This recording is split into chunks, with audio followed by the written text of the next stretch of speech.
started at a very young age, probably at the age when we all were just studying in school. At the age of 17, you started working as a sales executive. So, what made you to choose to work at such young age? Okay, to be very honest with you, on this podcast, I'm going to tell you it wasn't my decision at all. You are also a DJ, so you are also running business and DJ, two different fields and two different worlds. In the daytime, you are managing business, in the nighttime, you are entertaining the crowd. So, how do you juggle between these two worlds, and how do you, manage? I would always say I'm doing a lot of things, but not enough. Luck is with God. So I believe there's one thing. Everyone, no matter what, God has given you a talent, your God-given talent. That's the luck. Why did you choose your DJ name as Dad? You really don't know Chithra? Or you just want me to tell the audience? If I'm giving you 10,000 dirhams and you have to start a new business, which business will you start? Which you think is the best to start right now? And I have all my experience with me. Yes, you have all. What do you have to say about failures? Have you been met with any failure, and how did you bounce back from that failure? So many times. I think almost every second day. DJ Dad, can I ask you some personal questions? Boy, how personal it is. I need to know that. Business suit or DJ hoodie? Sorry, business suit or DJ hoodie? So can I ask my team to bring the hamper box? Yeah, thank you. Here is it. Oh wow, thank you so much. You can open it. How do you from which side? From here? Oh wow, it's something which I always wanted.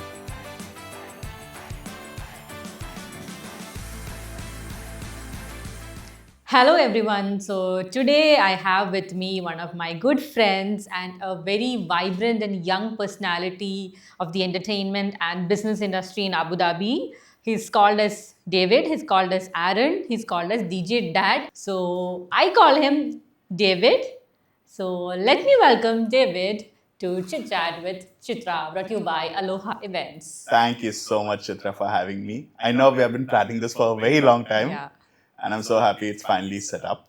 Absolutely. And I'm so excited to have this conversation with you. Yeah, let's see if we can break some secrets also. You know all my secrets, by the way. Really? Most of them. Let me see how much I know. Cool. David, you're doing a lot of things. If I can see, you are a DJ, you are working as a board member in Rashid Al Khubaisi, you are also leading IPPG Young Visionaries. So, how are you doing this, man? So much things. I would always say I'm doing a lot of things, but not enough. Wow. So Still hungry. Still hungry. Always you have to be hungry. You have to be hungry, guys, to be honest, with everything in life. And you have to imagine yourself that there's so many doors in life to open. And just open whatever. And this is what I always see in my life. Whatever doors in front of me, I just open it, walk through. If I don't like it, kali wali, I'll walk back. Correct. But I think this is what's happening with me being a board member, me being an entertainer in the capital, me being part of this wonderful initiative which IPPG has done. I think it's all doors which I like, and I'm not ready to close or walk back. I want to move forward with it. And more doors will come, I will open them for sure. So, David, you started at a very young age, probably at the age when we all were just studying in school. At the age of 17, you started working as a sales executive. So, what made you to choose to work at such young age? Okay, to be very honest with you, on this podcast, I'm going to tell you it wasn't my decision at all. It was my mom's decision. She used to always tell me that you need to work and study at the same time.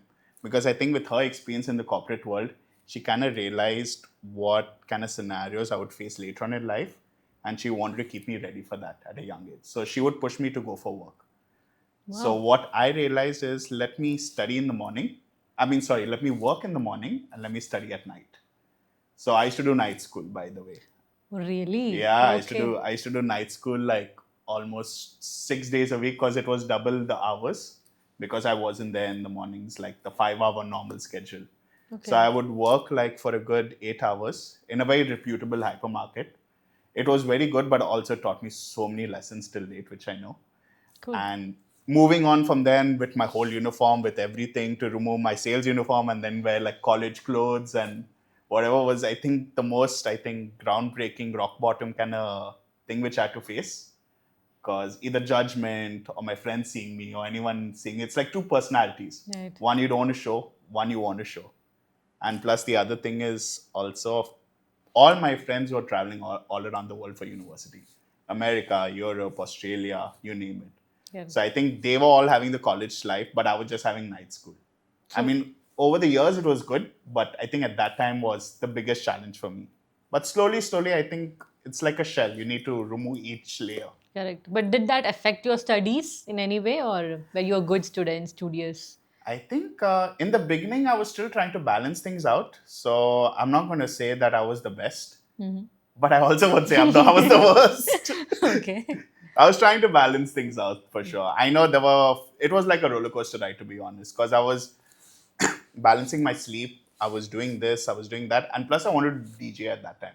Oh. So even though I didn't really start, but I still wanted to DJ. So that was still on a priority more than work. So I was still trying to find out the right opportunities. But yeah, it was a roller coaster to sum up. So David, at a very young age, you have become the board member of a very reputed holding group in Abu Dhabi, Rashid Al Khubaisi, and you have a wonderful and handsome chairman. You always tell about him.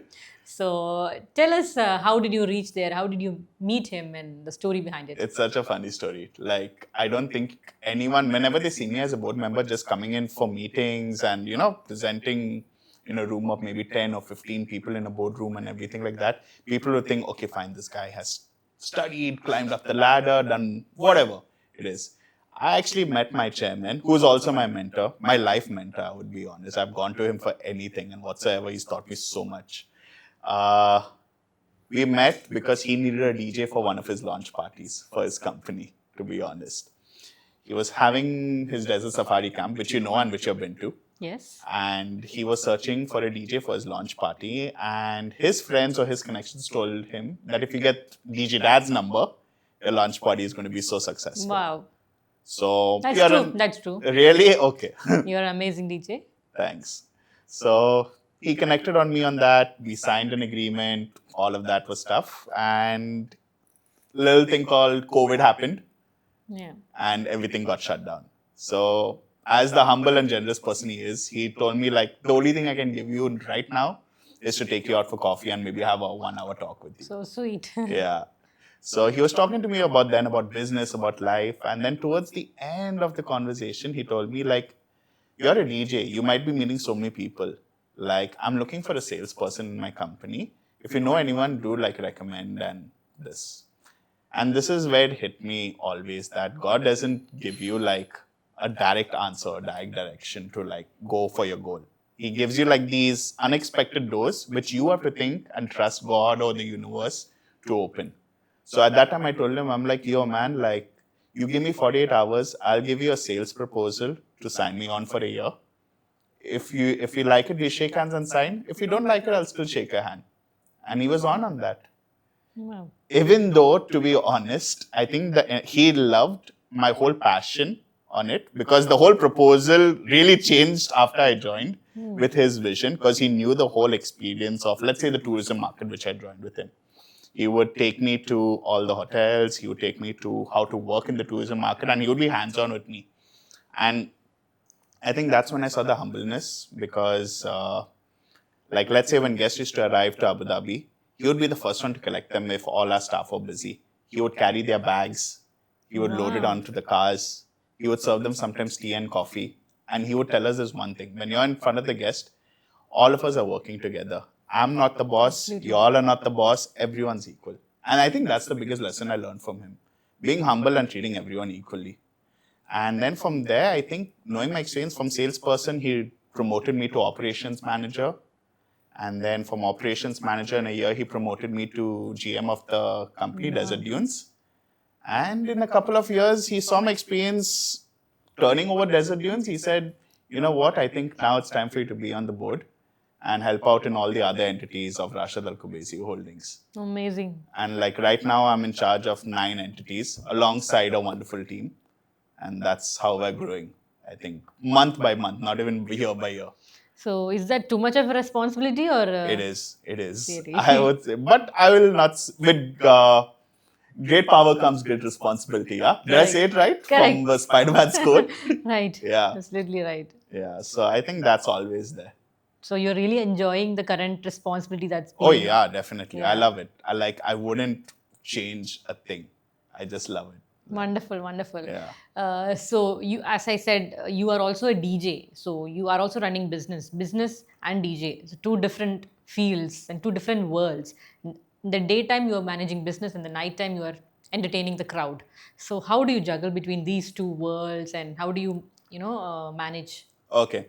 Just to correct you, DJs just don't do night gigs. Okay. My earliest gig has been 8 in the morning or Okay. 7 in the morning. I've done a Okay. lot of gigs in the Okay. morning as well. DJs are not night owls, right? Yeah, DJs are not night owls. They are, I think, 24/7. I don't know what word is 24/7 awake, but I think that's where we do mornings, evenings, and everything else.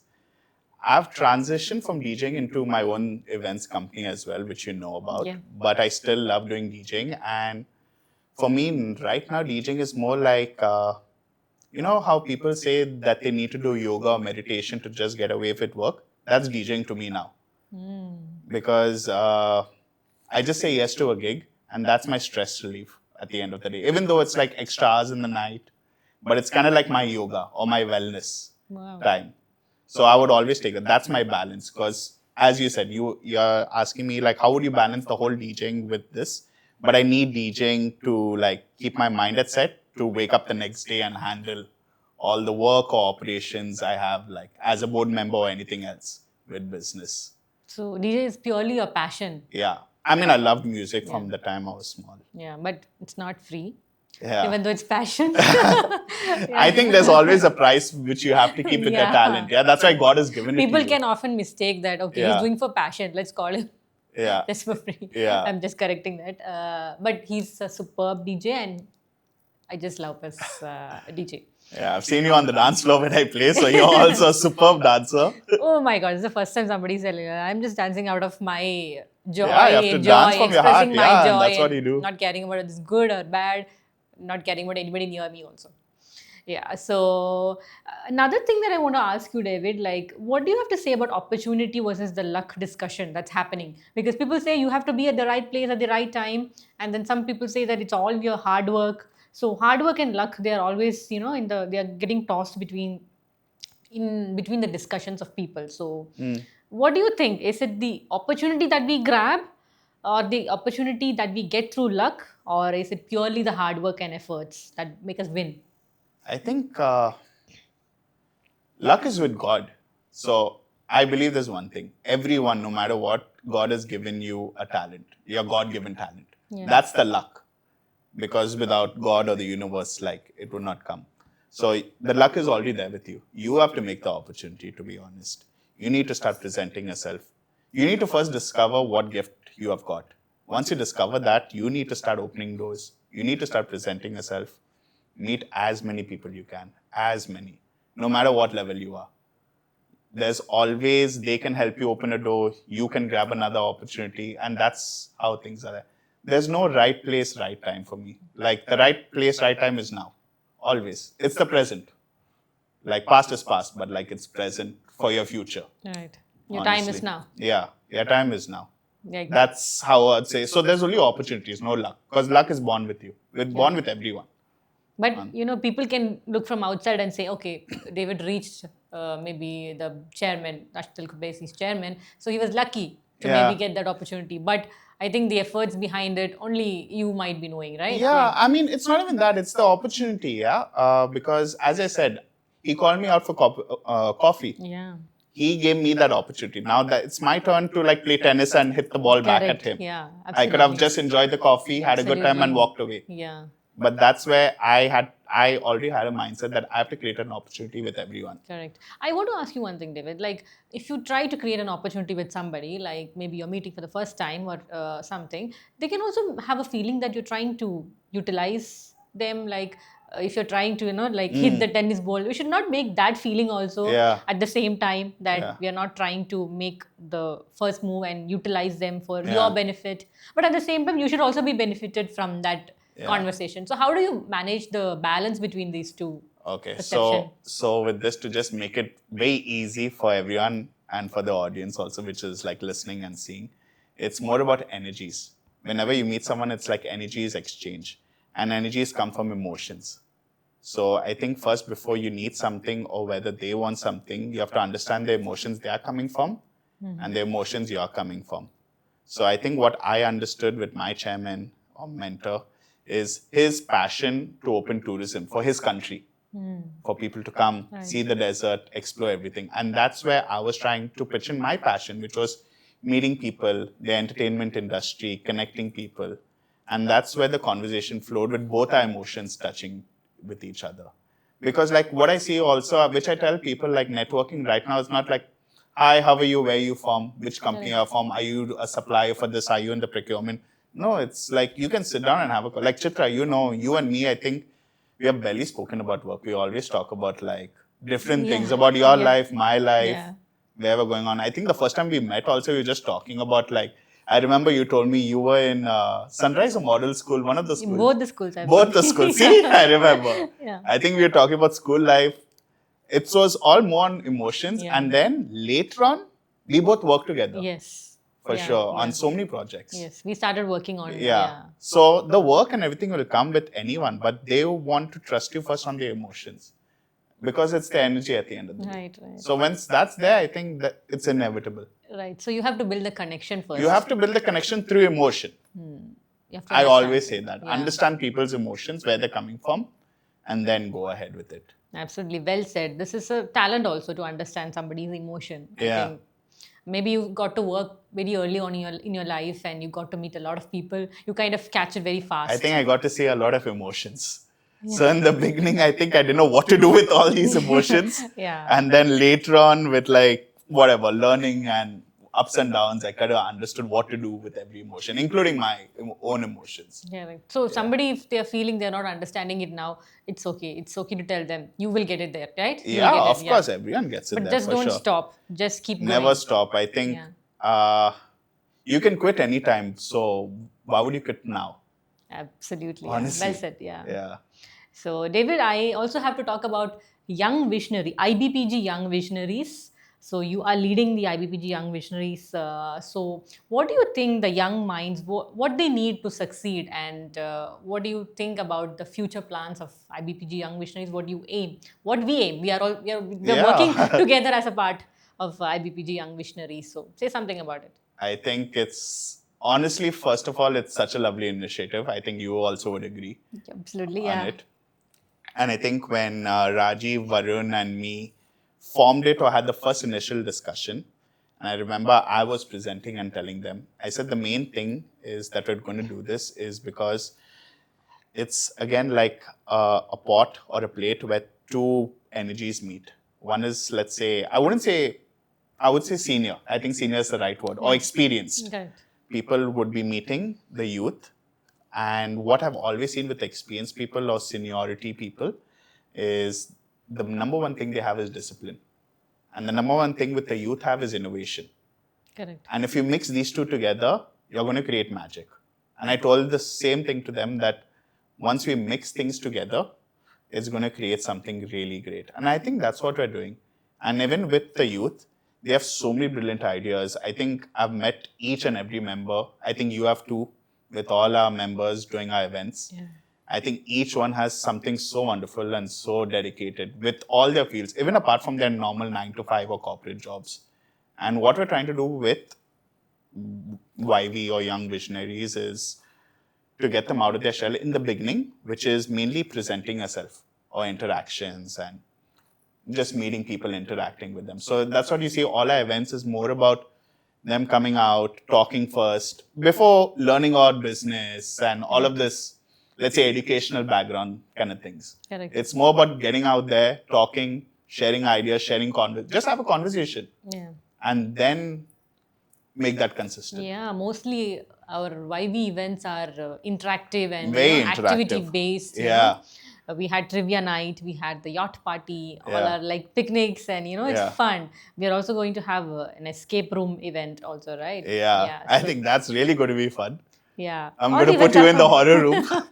Really, I've not played an escape room, and I'm very damn scared. No, Scared of these I'm things. just kidding. I think the escape room we're putting it really like neutral, Okay. and it's more about people working together and just Okay. understanding each one's mindset to solve problems. Yeah, understanding the Yeah. mindset. So the that's key. like where I say it's like the modern team building. Absolutely. Like you have team building corporate, Yeah. you learn and everything, but Yeah. this is like, it's still team building. You can still understand everyone's mindset, Correct. work together to create a solution. Absolutely. And they can absolutely. bring that, whatever they work, corporate, business, anything else. Looking forward to it. Yeah. Yeah. And David, we have talked about a lot of success and opportunities and everything. What do you have to say about failures? Have you, have you been met with any failure, and how did you bounce back from that failure? So many times, I think almost every second day. You can't be Absolutely. you can't be Every successful. day. You can't be successful if you don't fail. Fail it.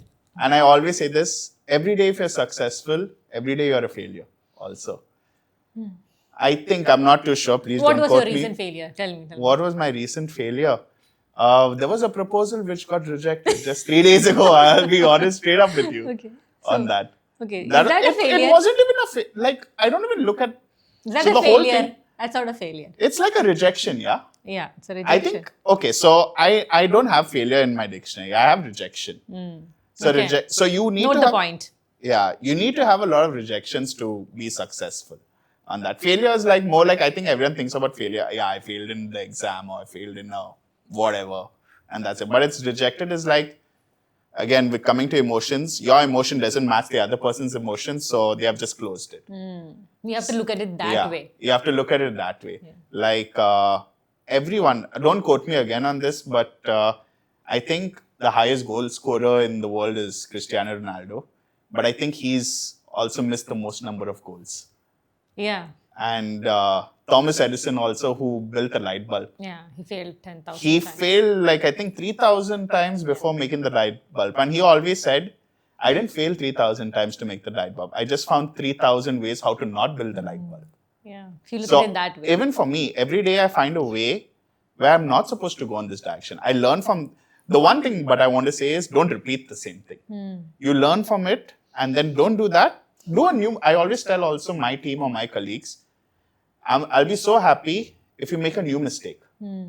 But doing the same mistake, maybe it's something which you need to change. But don't do the same. Make a new mistake. Create new mistakes. Even 100 new mistakes is fine because you're discovering yourself more. Correct. On that. How are you with your colleagues or maybe? I think you should ask them. You should call them for a podcast. Each of them with a line to ask them. Are you a strict manager or? I don't think so. Okay. I don't know. I think you have to really ask them. We'll have to ask Sunil or maybe your team. He's in your team, right? He's YV also. He's our project manager Yeah. in our construction and facility management company. I've seen you like encouraging him in a lot of ways actually. Yeah, I mean he's a wonderful guy also. Just like I think he also needs to go out and present himself, which he's so good in doing on the field work. So I think now in the business corporate world, he wants an opportunity for that. And I think that's with everyone in our whole group. As I said, like we're all equal, yeah? So like what success I have, we need to pass it on to whoever we know. Absolutely, yeah. Also, David, you are also managing business, as I know, I think a restaurant business, right? So I have a restaurant back in India. Yeah. There are restaurants and F&Bs which we do over here as part of the holdings. Correct. So I'm in charge of that as well. Okay. So I'm going to give you a challenge, maybe 30-day challenge. So, and if I'm giving you 10,000 dirhams and you have to start a new business. Oh, wow. Okay. Which business will you start? Which you think is the best to start right now? And I have all my experience with me? Yes, you have all. I would say consulting. Okay. Consulting. I think that's my...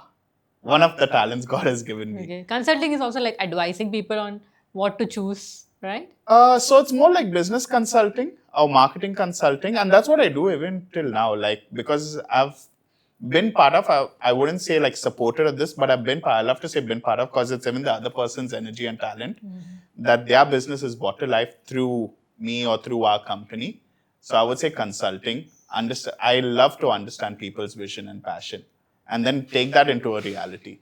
Bring it into a business, how to start a business, how to grow it, and market that. And you're very smart in choosing consultancy. Yeah? You don't need much resources also to start a Yeah, you only consultancy. gave me 10,000. I was going to tell you, give me 3,000 or No, 4,000. no raw materials, no Yeah, factory, no industry. yeah. All you need is yourself and your Even personality. to be very honest with you, Chitra, I think you just need a bit of money for the licensing Yeah. because now we're living in the AI world. Yeah. To be honest, so we're blessed with that. So you need much more less. So much of serious talks. Now, I want to know any funny incidents that happened while you were DJing. Anything from the There's a lot events, of funny instances that happened in my life, but only DJing. You wanted to hear something? or even funnier, more funnier if you have, then it's more Uh, better. okay, I'll tell you. I'll tell you. It's a mix of DJing and let's say it's a bit of. I would say it's a bit of a motivational story, but it's still a bit of a funny thing. So when I first started DJing and everything, like of course I didn't have the turntables. I just had my computer. I didn't even have a laptop. So you would back in the day maybe download the music from your computer, put it on a USB, put on a music system or Correct. rent a turntable or something and do it. So at that time, my parents, or let's say mainly my dad, even though my dad, because of my dad, by the way, I started DJing. He was the first person like who I started. He was the reason why I started. But he was very traditional also at the same time. Okay. So he knew I was going to be a DJ. And I was DJing, I was downloading music on the computer, and he wanted me to focus on studying. So he would off the computer internet on that. So could not download music. Then, with all my allowance, I would stay up and go to the nearest coffee shop, connect the internet over there, and download music from my friend's laptop I used to borrow. Then he found out about that. And then stopped getting my allowance. Okay. Then what I did, because like I said, no, I'm not going to give up because I love music. I used to wait for them to go to sleep at maybe 12:30 or 1. I used to sneak out of the house, go to that coffee shop, and mind you, the coffee shop was closed already. I would open my laptop, sit on the floor, and download music over there Oh for my one, God. 2 hours. And also, that coffee shop, the same building, was a university. So people used to come down and they used to think that I'm one of the university students preparing for some assignment. So they would ask me random questions about the assignment, and I'm like, every person walking down, are you doing this exam or are you doing that? I'm like, no, man, I'm not. I'm just like another person downloading music Oh, over okay, here. okay. But I think more it's like, I think the whole thing for me is funny is because it's something which pushes you, even if it's the most unrealistic thing, but you can still go with it and like just laugh about it. Like I think back then I was not laughing about it, but like now I would laugh with all my friends about this story. Cool. Yeah, Yeah. definitely. I have heard that you must have some desire or passion that people will, when they hear, Yeah. they laugh at it. Yeah. That is your passion, maybe. Yeah. Because later on, when you achieve it, you can just look at them and say, you Yeah. laughed at it. You know and- why I started becoming a DJ, by the way, since we're on the topic? No? So my dad was the most hospitable person ever, okay, for all his guests and friends and family and everything. And he used to host a lot of parties in his house or our house. Okay. So we used to, if you remember when you were a kid also, you used to have these big CD players Yeah. with everything. VCR, Yeah. right? Yeah. So he used to have a big collection of music to play around and stuff. And of course, in the beginning, he used to play the music, but then he would want to hang out with his friends and everything. So as a child, he would tell me, you stand next to the MP3 player and press forward each time the music stops, because the music used to stop every time on a CD. Yeah. So for me, every time I used to press that button for 1 hour. Okay. So my solution was not DJing, but I said, let me find a solution where I can stop pressing the goddamn button, like Wow. with everything on that. So that's when I learned about DJing softwares. I learned about this, and that's when I started going on to it and Oh, downloading all the songs on the DJ software and then going. And then I realized I can actually turn this into a passion. wonderful. With You're a things. curious Yeah. boy. You were a Yeah. curious boy, right? Yeah. Curious case of Yeah. DJ Dad. Okay. I want to know, why did you choose your DJ name as Dad? Because father was very instrumental in making you a DJ? Is that the No, reason no, why no. you have made your name DJ Dad? You really don't know Chitra? Or you just want me to tell the No, audience? I don't know actually. Okay. What's my full name? David Aaron Desouza. Yeah. Oh, that's why. Okay. So you have just So it was a shortened. funny story, by the way. So on my passport, my actual name is Aaron David Desouza. Okay. So So another name, I was thinking your name is David Aaron Desouza. Okay, it is Aaron? it's Aaron David D'Souza, officially on the path. My first name is Aaron. Okay. So So now we are having a discussion about even your name, because when you tell David to some people, they don't identify it as you. When we say Aaron, some people don't identify you. They identify you as a different so whoever names. knows me with both the names, I always tell, call me whatever is comfortable with you, David or Aaron. Okay. On that. So even with this, with the name, I think when I used to be called DJ Aaron before, not DJ Dad also. Okay. But when I jumped into the club, me and the club owner one night were thinking, because there was like, I think back then there was like 5 or 6 DJ Aarons around the town. So I had to be a bit unique. So I think one whole night in the club, we were writing down all the names, Aaron David D'Souza, DJ D'Souza, DJ David, all of that. And then he wrote DJ Add, ADD, Aaron David D'Souza. And he's like, what do you think about this? I'm like, yo, man, it's going to be like cringe and everything. Like, Add is like, what, where's DJ Multiply? Or like something like that. It's going to be very this. I said, and as a joke, I said, let's replace the first two letters and put it as DJ Dad. That sounds better. And he's like, yo, you should put it like that. And I'm like, no, man, I'm just making a joke. Well, how old was I? 21. I was like, no, I'm not going to be called DJ Dad at 21. He's like, no, put it. It'll suit. Yeah. And I think it suited. That has become an iconic name. Yeah, I think it's very unique. Yeah. I think it's the novelty. Yeah. Business goes on novelty. So maybe there's so many DJs out there who are, of course, much more better than me. But I think my name also sticks out there because it's a bit funny. Yeah. It's unique and it's something, again, which you relate to, yeah? Like dad word is like with every family household. No matter what nationality or whatever. You'll always call Papa, Dada, Dad. So that name will always stick in your brain. Correct. I also feel, David, Dad played an important role in making your DJ, right? Yeah. So coincidentally, that became your, DJ name as well. Yeah. See, if you see cricketers on their jersey, you don't see their name. We see their dad's name. Many players' jerseys, we see their dad's name, right?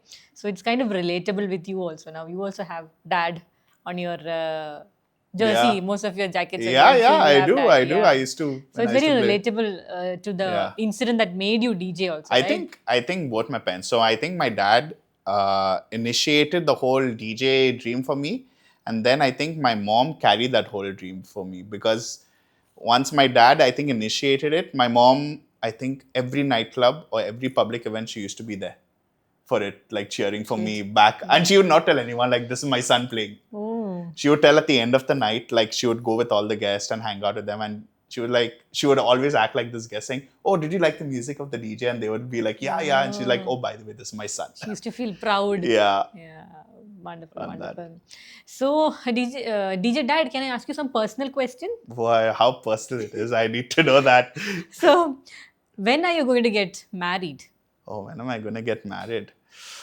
Any probability, any chances? When God, the universe, and the right person sinks in to give me the notification, the cliche answer. then I'll tell you. Otherwise, I'm just surviving, answering this question every time of everyone. But everybody asks you, because they see, okay, you have achieved everything, you're settled. Definitely, they'll come behind you asking this question, right? I think there's so much more. I think for me, my whole goals and everything is always continuing with the initiative. So you'll always achieve till the day you die. I think that's there. Yeah. And I know marriage is there, love is there. It will always come at a sudden phase. Like you wouldn't know what hits you. Yeah. So yeah. I'm ready whenever she's ready. Okay. Yeah. Okay. We all will wait for that. Now let's have some rapid fire questions. Oh, boy. Nice. Okay. Nothing too serious, huh? No, not serious. Very, very simple, Okay. Let's start. Okay. So, David, one word that describes you. Lion. Lion? Yeah. I love the animal lion. I always... Because the king of the jungle, business suit or DJ hoodie? Sorry, business suit or DJ hoodie? DJ hoodie. Half the business suit on top and DJ hoodie down. The pajamas down and the suit on top. So I'm comfortable in both aspects. So you cannot choose one. Yeah. Okay, this is a very hypothetical question. Coffee or Red Bull? Coffee, any day. Yeah, I know you support morning meetings or late night gigs. Morning meetings. Really? Yeah. I've had a lot of, so I've had, I think, 100% of I used late to night see your gigs. status at 2 o'clock at night and all. That's preparing for the morning meeting. So when do you sleep, man? No sleep. Okay, only Yeah. work. Work is worship. EDM or Bollywood? By the way, what is EDM? Oh, what Sorry, is it's my EDM? Okay, to question. explain to you, so you're such a talented dancer, okay? So for you, if Bollywood is, of course, you know what's Bollywood, but Yeah. EDM is, when you really dance fast and when the DJ says 3, 2, 1 and there's a lot of beats and you keep on jumping up and down, Oh, that's a lot of EDM songs. It's called electric dance music. okay. So it's very fast paced, a lot of beats, a lot of vibes in that. You say a vocal and then after that. So what do you choose? EDM or Bollywood? What do you like? There's Bollywood EDM, Okay, no. a mix That's a of both. separate discussion. So you are going to choose Bollywood. For now, Bollywood, because my most experiences Yay. had Bollywood. Yeah, we So love I would Bollywood. say Yeah. Leadership or entrepreneurship? leadership. Why? Because it's leadership is with people and without people, you're nothing. Okay, great. One book that changed your life. Cash Flow Quadrant by Robert Kiyosaki. Okay. You need to read that book. Everyone I would suggest to read that book. Okay. Cash Flow Quadrant by Okay. Robert I'll Kiyosaki. borrow that book from you if you have it, anyways. Biggest role model. Because Don't say dad, mom. Rashid Al-Kubesi. Your chairman. Yeah, my chairman. He is my biggest role model. I think I aspire to be like him. That's why I trust him so much. And he's given me that same trust with his company. And I think there's no other person. I mean, for now. Wonderful, wonderful. Yeah, he's a very good soul from Yeah. whatever you have said. And what's one habit that you never skip? What's one habit? Yeah. There are many habits that I don't skip, Chitra. But Exercise, workout, gym, yeah, workout and swimming. swimming. Okay. Yeah, every day I have to swim 10 laps at least minimum. Okay. Yeah. Where do you go for swimming? I swim on the beach in Meena. Okay. Cool. The natural waters, right? Yeah. Yeah. So if you could give your 17-year-old self one piece of advice, what will it be? Patience. It's going to be there. The door is going to open. A lot of doors are going to open. Just wait. Okay, if you would know that at that time, Yeah, then it would yeah. have been better. Yeah. Yeah. So, David, it was wonderful having you, and I really enjoyed. Time just flew, and we have a small hamper. Oh, wow. To Because give I want you- the rapid fire? Yeah, we have a hamper which is even the best hamper that you can get, even coffee. The with new current, iPhone, which is which- releasing in which September. you cannot even get in coffee with current. Oh, wow. So, can I ask my team to bring the hamper box? Yeah, thank you. Here Oh, is it. wow. Thank you so much. David, you can open it. How do you, from which side? From here? Yeah. Oh, wow. It's something which I always wanted. Nothing. So I can fill all my dreams with. Absolutely. So, since we are just starting out and we haven't got any sponsors, so we don't have any hamper. But I promise you, the next time we have you here, we'll definitely have a hamper. The pleasure is all mine. Yeah, the experience is something that we enjoyed the most. Yeah, of course. So, thank you, For David. sure. Thank See you so much for having me. See you. See you.